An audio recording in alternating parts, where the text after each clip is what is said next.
Demokratai bando pralaimėti rinkimus, balsuodami už blogiausius kandidatus, kokius tik gali sugalvoti. Rasistai, prieš Ameriką nusiteikę, komunistai, bepročiai, islamistai, psichopatai. O šiandieninėje laidoje apie tai, kokį kvailą demokratų kandidatą jie gali pasiūlyti, turime Franceską Wong, kuri akivaizdžiai yra Francesca Hong, kuri yra visiška ir absoliuti rasistė. Aš ne visada žinojau apie kitų spalvotųjų bendruomenių sunkumus, nes man asimiliacija visada tarsi užgoždavo viską. Ir taip, aš ištekėjau, mano artumas baltumui išlieka, tiesa. Mano sūnus yra mišrios rasės, jis yra pusiau baltas ir pusiau korėjietis. Ir manau, kad nuolatinis aiškinimasis jo tapatybės ir to, kaip žmonės jį suvokia, visada yra mano mintyse. Jis yra arti baltumo. Tai yra žmogus, kurį demokratai mano, kad turėtų išrinkti. Ir nenuostabu, kad šis vaizdo įrašas neįtikėtinai sparčiai plinta internete. Nes vaikinai, tai yra rasizmas prieš baltuosius žmones. Ir mama, kuri tikriausiai ištekėjo už balto vyro, nors aš nežinau, galima tai pasitikrinti. Vieną sekundę, pažiūrėkime. Francescos Hong vyras teigia, kad jos sūnus, tai, kad jis pusiau baltas, iš tiesų yra problema. Ir vaikinai, ką jūs manote? Ką tai reiškia likusiems amerikiečiams, kurie yra balti ir ne pusiau korėjiečiai? Na, dievaži šių žmonių rasizmas. Ir ne veltui ši moteris beprotiškai išgarsėjo internete dėl savo beprotybės. Bet šis sako dar daugiau dalykų, gerai? Ir aš vis dar nesuprantu, kaip žmonės, siekiantis būti išrinkti, nesuvokia, kad internetas viską prisimena. Ypač, kai sakai tokius beprotiškus dalykus. Restoranų industrijoje, kai mums kažko pritrūksta, mes sakome, kad to nebėra. Ir aš sakyčiau, kad jau seniai laikas atsikratyti Trumpo. Ar žinote, ką reiškia 86? Tai žargolo terminas, taip? Gerai. Atėjo laikas pašalinti Amerikos prezidentą Trumpą. Štai žmogus, kurį norite matyti kaip demokratų kandidatą. Jis atspindi visišką mūsų vyriausybės nesugebėjimą apsaugoti mus nuo grėsmių, tiek virusinių, tiek sisteminių. Man atrodo, kad jūs pati esate grėsmė, nes bijote artumo baltumui, nors jūsų sūnus yra pusiau baltaodis ir jūs neturite emocinių gebėjimų suprasti, kad kai kas gali būti verta apsaugos. Pažiūrėkime, ką apie tai mano Mead. Jis visada turi gerą požiūrį.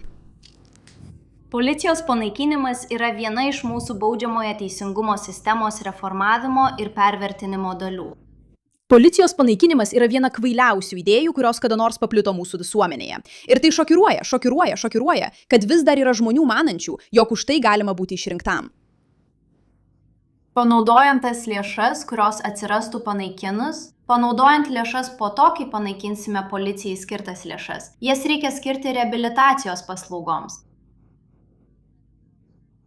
Psichikos sveikatos paslaugoms kalėjimuose esantiems žmonėms, užtikrinant, kad siekiame mažinti kalinių skaičių. Ši moteris ką tik kalbėjo apie policijos panaikinimą ir policijos departamento finansavimo panaikinimą. Ir štai, aš jums perskaitysiu žodžio panaikinti apibrėžimą. Panaikinti reiškia oficialiai užbaigti arba visiškai atsisakyti įstatymo, sistemos, praktikos ar institucijos. Ji kalba apie policijos panaikinimą, taip pat visišką finansavimo panaikinimą. Tai yra kandidatė į gubernatorius Viskonsino valstijoje. Beprotiška. Turėčiau pasakyti, kandidatas į gubernatorius valstijoje. Beprotiška, kad ji yra pagrindinė demokratų kandidatė. Beprotiška, kad ji yra pagrindinė demokratų kandidatė, kai ji kalba apie artumą baltumui, kad turėtumėt atsikratyti Trumpo, kad turėtumėt panaikinti policiją, tai tiesiog beprotybė. Tokie yra asmenys, kuriuos demokratai mano, kad galima paskirti vadovauti valstijai. Beprotiška. Aš tau nesakiau. Beje, jai buvo diagnozuotas bipolinis sutrikimas. Tai viską blogą padaro geriau, tai viską pagerina. Jie taip pat dar nėra visiškai stabili, o dieve.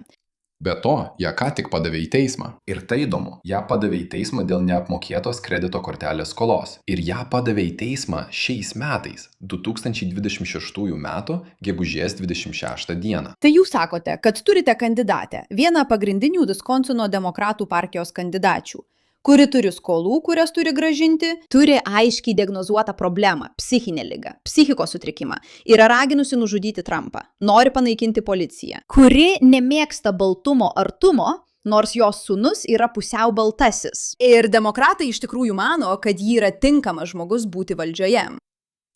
Elio, Suma buvo $29 300. Jai buvo iškelta byla dėl neapmokėtos kredito kortelės skolos ir jo šeima ją išgelbėjo. Jie sumokėjo skolą. Žinoma, jie taip ir padarė. Kaip tikra socialistė, prisijima išlaidas, o tada leidžia kažkam kitam už jas sumokėti. Ji taip elgėsi ir asmeninėme gyvenime. Ji vėl save vadina demokratinė socialiste ir kalba apie policijos panaikinimą. Nuo mūsų priklauso, kad šie žmonės neįgytų. Ir jei esate Viskonsine, pasiruoškite balsuoti. Patikrinkite, ar esate užsiregistravę. Balsuoti. Ir jei nesate užsiregistravę, užsiregistruokite. Man atrodo beprotiška, kad tik 10% amerikiečių iš tikrųjų domisi dalyvavimu politikoje. Vaikinai, kiekvienas žmogus pasaulyje dabar turi susijimti ir suprasti, kad jų balsas iš tikrųjų yra svarbus, nes kitaip bepročiai eis ir balsuos už bepročius. Štai ir viskas. Nedalyvavimo politikoje kaina yra ta, kad kvaili žmonės įsitraukia į politiką, o tai tikrai nėra tai, ko norite savo šaliai. Aš iš esmės sukūriau asmeninį balsavimo įrankį pavadintą Precinct. Čia yra pagrindinis svetainės puslapis. Galite paspausti nesate užsiregistravęs balsuoti, kad užsiregistruotumėte ir tada jūs nukreips į jūsų valstijos registracijos. Nuostabu. Štai kaip tai atrodys, pavyzdžiui, jei esate Viskonsine, pasirinkite Viskonsiną ir tada galite patikrinti savo registraciją arba užsiregistruoti, kurie yra jūsų sąskaitoje. Labai šaunu. Taigi jis iš tikrųjų padeda žmonėms balsuoti už teisingus dalykus. Dar kartą primenu, šie komunistai, socialistai, bepročiai žmonės daro tiek daug žalos ir jie yra išrenkami į Demokratų partiją. Aš daug nežinau apie šią asmenybę. Prieš laidą pasitikrinau, iš kur ji yra ir parašyta, kad ji iš Korėjos. Ji yra pirmos kartos imigrantė iš Korėjos, bet nebuvo nurodyta iš kurios Korėjos. Pietų Korėjos ar Korėjos. Nes jei pažiūrėsite į jos politiką, tai beprotiška. Ji akivaizdžiai Šiaurės Korėjos, nes nori gryno komunizmo, bet daug blogesnės komunizmo atmainos, nei mes kada nors matėme Amerikoje.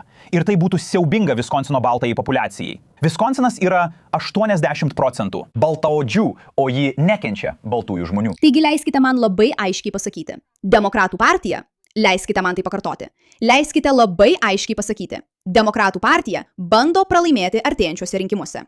Nes Viskonsine, mieste, kuriame 80% gyventojų yra baltaodžiai, jie bando iškelti savo pagrindinę kandidatę, komunistę, kuri pasisako už policijos panaikinimą, kuri tiki Trumpo pašalinimu, kuri turi asmeninių skolų, kuri bijo artumo baltumui, kuri galbūt kilusi iš Šiaurės Korėjos arba Pietų Korėjos, bet turi beprotiškas ideologijas. Ir jie mano, kad būtent tokio tipo žmogus turėtų juos atstovauti. 80% Viskonsino turėtų balsuoti prieš šią moterį. Žinoma, tai atitiktų komunistinę ideologiją, kuri siekia būti kuo labiau represyvi žmonėms, kurie leidžia visuomeniai veikti. Ji taip pat nori panaikinti kalėjimus.